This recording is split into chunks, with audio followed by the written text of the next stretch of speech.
पाकिस्तान अपनी सेना के अंदरूनी हालात जान रहा है, लेकिन मजबूरी है कि जंग चिल्लाना। कोई एटम बम तो कोई सिंधु में खून बहने की गीदड़ भपकी से अपने मुल्क में अपनी खाल बचा रहा है। पहलगाम में हुए क्रूर नरसंहार के खिलाफ भारत जवाबी कार्रवाई की तैयारी कर रहा है। भारत के मिसाइल परीक्षण, अरब सागर में भारतीय सेना का युद्धाभ्यास और भारत के जंगी जहाजों की तैनाती पाकिस्तान की नींद उड़ाए हुए है। और इसीलिए पाकिस्तान इतना डर गया है कि हवाई बयानबाजी कर रहा है। पाक फौज पर नेताओं की पकड़ नहीं है, लेकिन नेता और उसके राजनयिक एक से बढ़कर एक बेतुके बयान दे रहे हैं। अब रूस में पाकिस्तान के राजदूत को ही लीजिए, साहब परमाणु हमले की धमकी दे रहे हैं। When it comes to India and Pakistan, we do not get involved into this debate of numerical strength.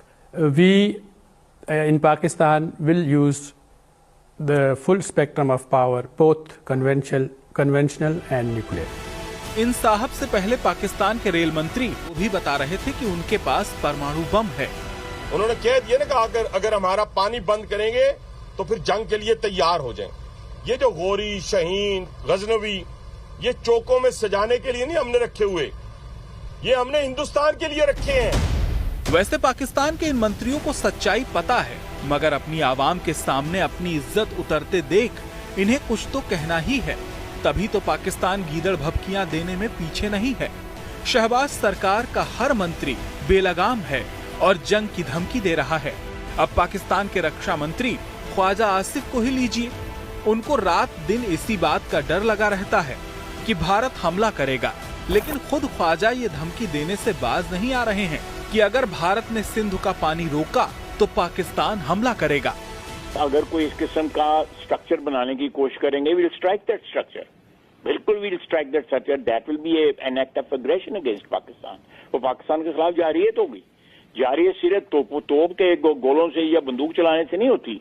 जारियत के बहुत से अशकाल होते हैं, बहुत सी उसकी जो फेसेस होते हैं, उसमें ये भी एक फेस है। ये बहुत बड़ा फेस है। इससे तो कौमें जो हैं वो प्यास से या भूख से मर सकती हैं। तो ये अगर उन्होंने इस किस्म का अटेम्प्ट भी किया को आर्किटेक्चरल, तो स्ट्रक्चर को पाकिस्तान जो है डिस्ट्रॉय करेगा। और तो और बिलावल भुट्टो की धमकी नहीं सुनी तो क्या सुना।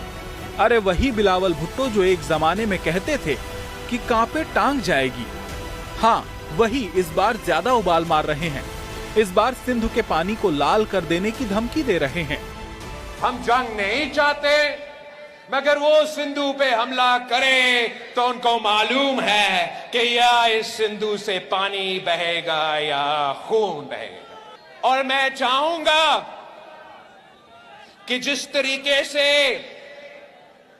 हम मिल बैठ के साथ होके अपना सिंधु का आवाज मुल्क के अंदर उठाते हैं, अब जब बैनुल अक़वामी सतह पे सिंधु खतरा में है, तो ना सिर्फ ये सूबा के तमाम अवाम, चाहे पीपल्स पार्टी का हो चाहे किसी और जमात के साथ हो, आप हमारे साथ खड़े होंगे और इस सिंधु को मोदी के खतरे से दफा करें।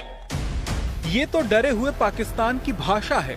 अंदर से पाकिस्तान हिला हुआ है, लेकिन जुबानी जंग में उसका जवाब नहीं।